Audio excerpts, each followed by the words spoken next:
The blood wasn't slowing down. Nurse Petra Sandvik pressed both palms harder into the wound and looked at the man's face, too pale, lips going gray at the edges, and she made herself breathe. Steady. Count. She'd done this in the ER at Lakeview Regional for 11 years. She knew what controlled looked like, and she knew what this was, and this was not controlled. How long ago? She asked. The man kneeling across from her, young, maybe 25, wearing clothes that didn't quite fit, eyes that had seen something tonight they weren't supposed to, said 40 minutes. Maybe more. She pressed harder. 40 minutes of this, and he was still breathing. That said something about him. It also said something about how much longer they had. Has anyone put pressure on it before now? I tried. My jacket. He gestured to the floor. Dark fabric, darker stain. Okay. She didn't say anything else. There was nothing useful to say. Outside the window of the small house, a side street somewhere in Sudbury, she'd lost track of the turns. The night was quiet. That was the part that felt wrong. The quiet. 3 hours ago, Petra Sandvik had walked out of Lakeview Regional Health Center for the last time. She hadn't cried. She'd wanted to. Standing in the locker room with her personal items in a canvas bag, a photo of her mother, a coffee mug with a chip in the handle she'd never bothered replacing, a dog-eared copy of a pharmacology handbook she'd carried since nursing school, she had felt something rise in her throat that might have been grief or might have been rage, and she had swallowed it and walked out through the side entrance because she didn't want to pass the nursing station, where she'd spent the better part of a decade.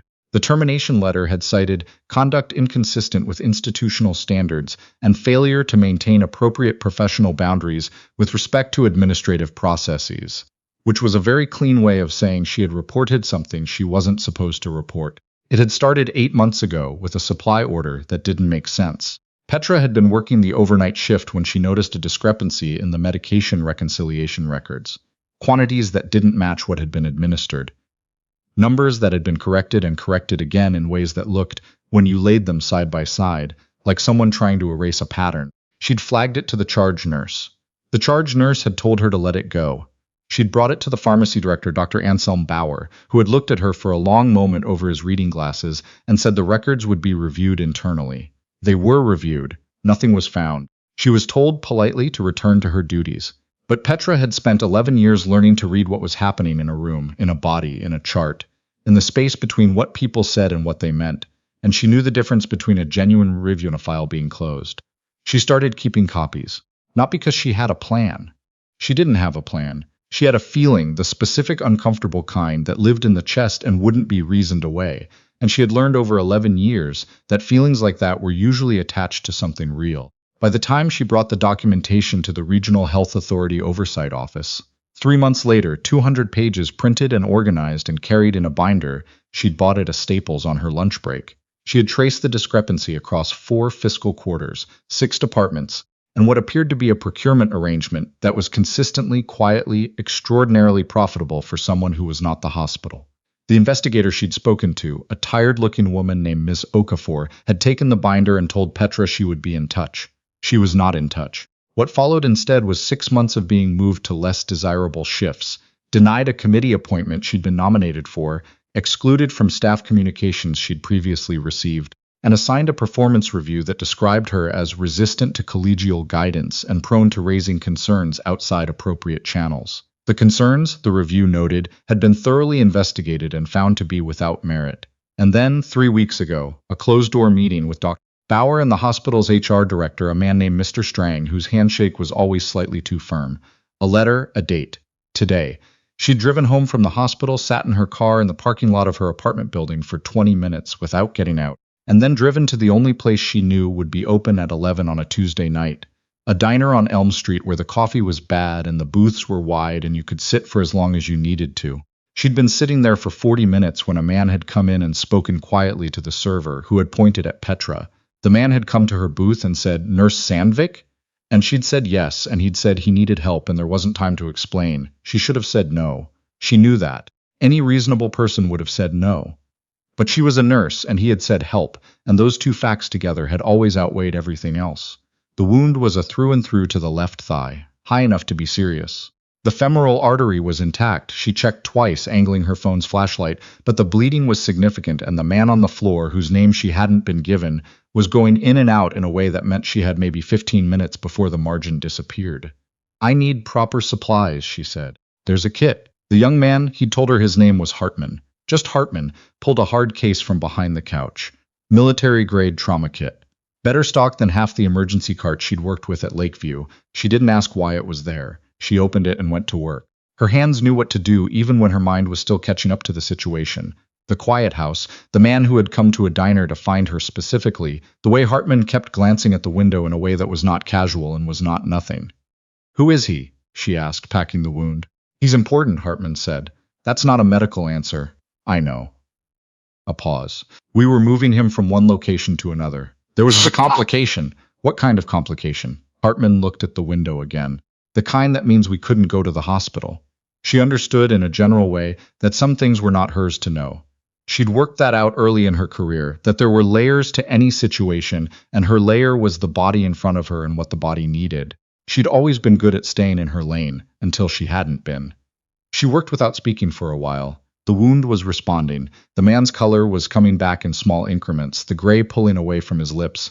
"You're going to want to get him somewhere sterile in the next few hours," she said. "He's stable for now, but this isn't a long-term solution. The risk of infection alone—" "We have somewhere," Hartman said. "We just needed to get him through tonight." "How did you know where to find me?" He looked at her.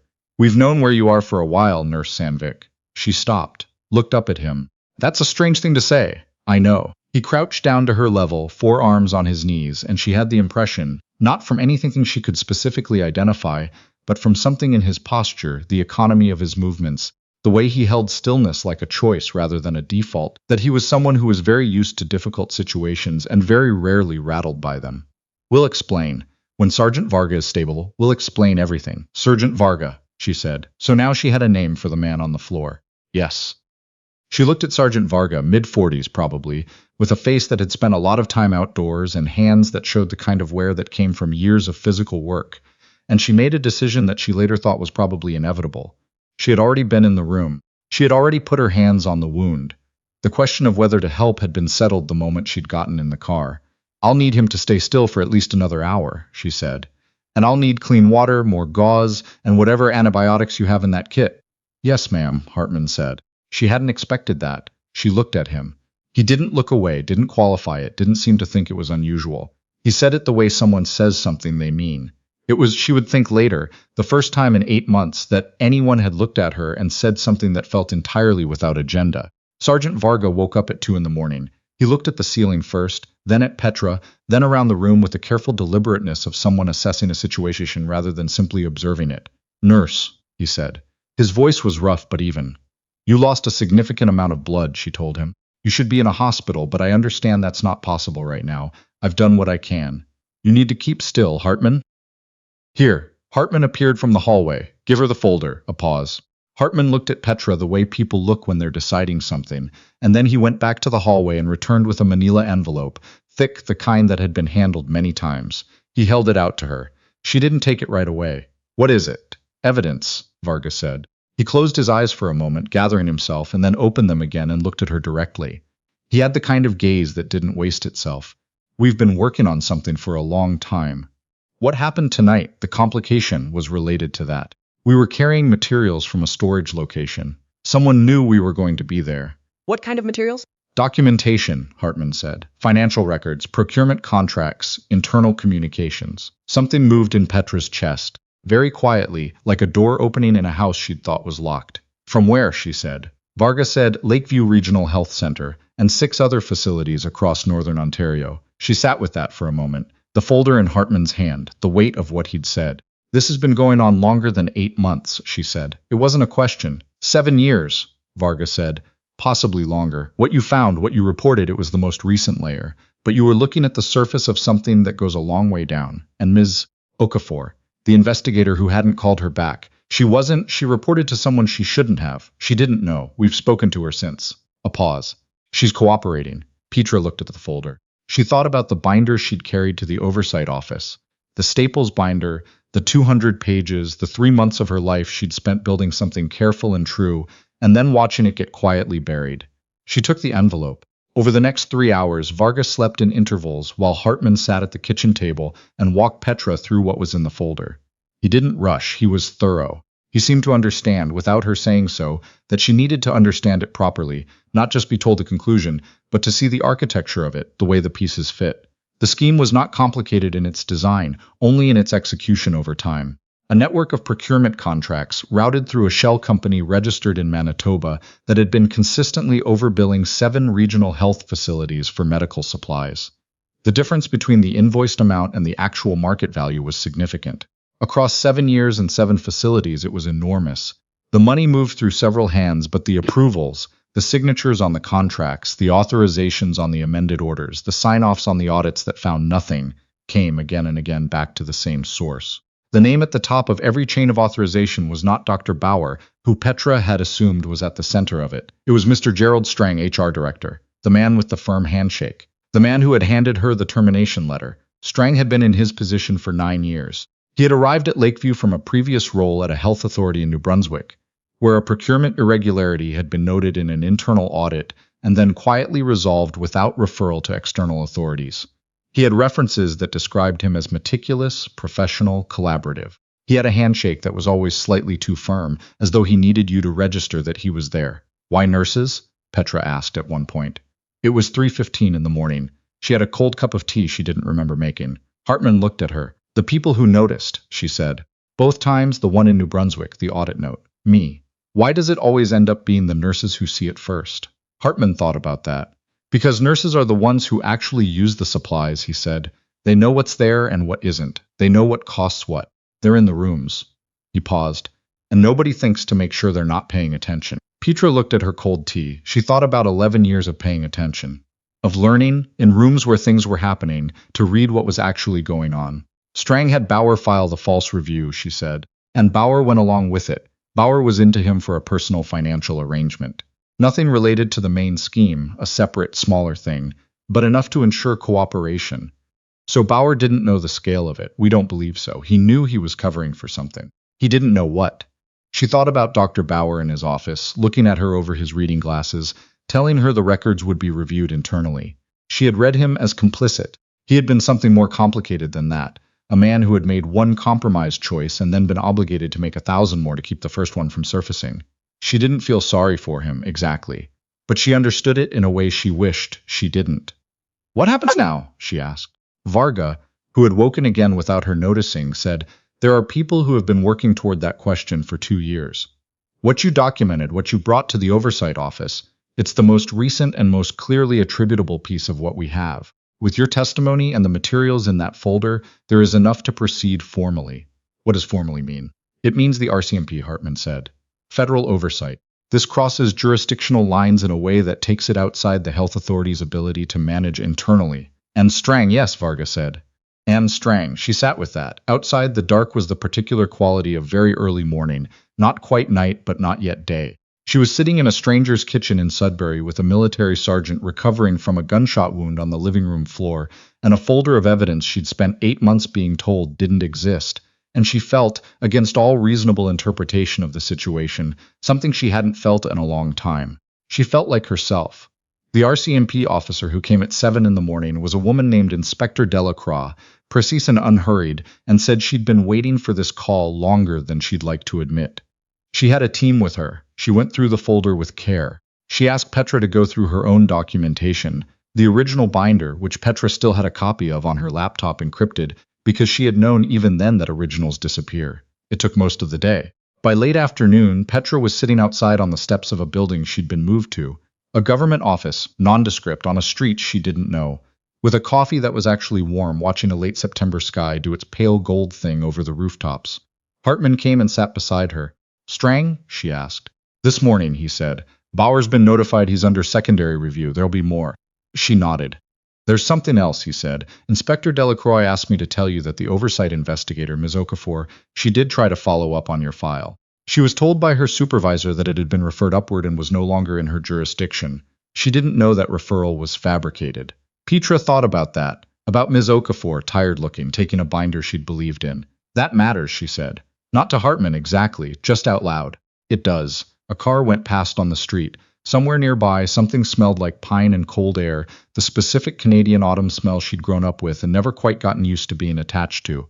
"What happens to me?" she said. "That's not entirely in our hands," Hartman said. "But there will be a formal recommendation from the oversight body for reinstatement, with a note in your employment record regarding the circumstances of your termination." Whether you go back to Lakeview, he paused. That's yours. She hadn't thought about that yet. Whether she wanted to go back, whether the hallways she'd spent 11 years in would feel like the same place, knowing what she now knew about what had been moving quietly underneath all of it. She thought about standing in the locker room, the chipped coffee mug, the photo of her mother, who had been a nurse too, who had told her once that the job was hard in ways people didn't see and good in ways people didn't think to mention. The pharmacology handbook, dog-eared at the pages she'd needed most often. She thought about Sergeant Varga on the floor, going gray at the lips, and her hands pressing down without thinking, because that was what you did. I don't know yet, she said. Hartman nodded. He didn't push it. For what it's worth, he said after a while, what you did, the documentation, the reporting, all of it, it's what made this possible. We had pieces. You found the current edge of it. You made it current and specific in a way we couldn't on our own. She looked at him. Why a diner on Elm Street at 11 on a Tuesday night? The corner of his mouth moved. It was almost a smile. Because you were there, he said. Because we needed someone who knew exactly what those records meant, and because he stopped. Started again. Because you'd already proved, twice, that you wouldn't let it go even when it would have been much easier to. She looked at the sky. The gold had gone deeper, the kind that lasted about 20 minutes before the blue took over.